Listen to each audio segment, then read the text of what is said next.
Vous voulez envoyer votre vif depuis les rochers jusqu'aux grandes profondeurs, sans drone ni bateaux électriques coûteux qui peuvent tomber en panne au mauvais moment. La solution est simple, efficace et économique.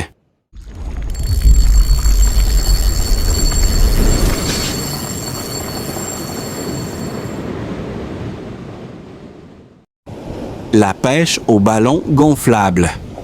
C'est une technique redoutable, surtout quand le vent souffle dans votre dos. C'est lui qui fait tout le travail en poussant votre montage au large.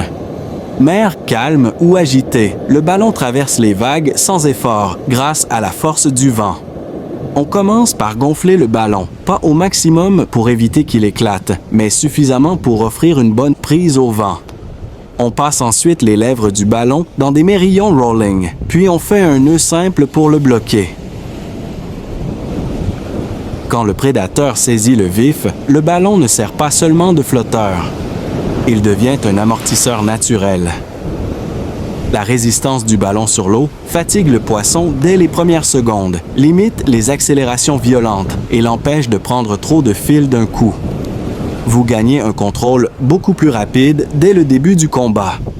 C'est comme si le ballon travaillait à votre place, en calmant le prédateur avant même que le combat ne commence. Bien sûr, le ballon est récupéré à la fin. Hors de question de laisser quoi que ce soit dans l'eau. Passons maintenant à l'étape cruciale, l'installation du vif. On utilise un bas de ligne en fluorocarbone de 5 mètres, en 50 centièmes ou plus, car ici, on vise les vrais prédateurs de l'océan. À l'extrémité, on ajoute un morceau de fil d'acier équipé de 2 hameçons triples pour sécuriser l'attaque. Déjà, la saupe, c'est un poisson qui bouge énormément. Elle nage sans arrêt, elle tire, elle résiste. Et ça, sous l'eau, ça fait toute la différence. Plus un vif est actif, plus il envoie des vibrations et des signaux et attire les gros prédateurs.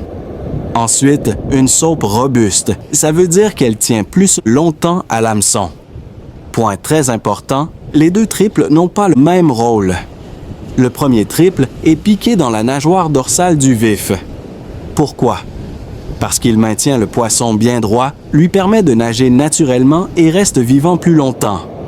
Le deuxième triple est laissé libre.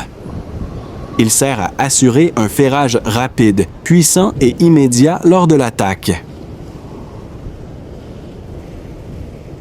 Le laisser libre évite aussi d'alourdir le vif, ce qui l'empêche de se fatiguer trop vite et de perdre sa nervosité. Idéalement, utilisez une bobine contenant 500 mètres de fil ou plus afin d'atteindre les zones les plus prometteuses. Plus la bobine file, plus le ballon prend de vitesse grâce à la tension du fil et à la force du vent. On met le tout à l'eau. Et maintenant, regardez bien, le vent et le ballon prennent le relais. Pendant le déplacement, plusieurs avantages entrent en jeu. Le ballon maintient le vif en surface, loin du bruit et des vibrations des rochers. La dérive contrôlée permet de couvrir une énorme zone sans bouger. Le vent crée une trajectoire régulière, laissant le vif nager naturellement. Le montage s'éloigne en silence, sans moteur, sans vibration, parfait pour ne pas effrayer les gros prédateurs. Regardez la distance incroyable parcourue, sans aucun effort, uniquement grâce au vent, parfois jusqu'à la vidange complète de la bobine. Il ne reste plus qu'à attendre l'attaque surprise, le départ et le combat. Voilà les amis, si cette technique vous a été utile, likez, partagez, enregistrez et abonnez-vous pour encore plus de techniques et d'astuces au bord de l'eau.